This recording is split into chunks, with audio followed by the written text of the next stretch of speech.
আপোনালোক সকলোকে ৰিংকু চেকাৰ নেটি ব্লগলৈ স্বাগতম জনাইছোঁ। অসমৰ প্ৰথম পৰ্যায়ত চলা গুণ উৎসৱৰ আজি মূল্যায়ন দিন আৰু প্ৰত্যেকখন বিদ্যালয়তে আজি মূল্যায়ন কৰা হ'ব। কিন্তু মূল্যায়ন মানে কি আৰু কেনেদৰে কৰা হয়, কি কৰা হয়, এই সকলোখিনি জানিম। তেনেহ'লে আহকচোন ভিডিঅ'টো আৰম্ভ কৰোঁ।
আমি সদায় নখটো কাটিব লাগে, নহ'লে নখৰ ভিতৰত মূল্য জমা হৈ খোৱা খাদ্যৰ লগত গৈ পেটৰ ভিতৰত গৈ পেটৰ বেমাৰ হ'ব পাৰে।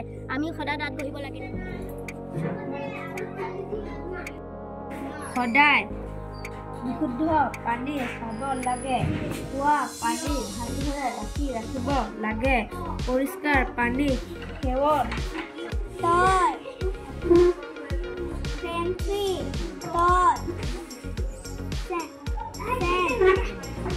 flower, shampoo, red, ball, orange, frame tree, toy, sand, potato.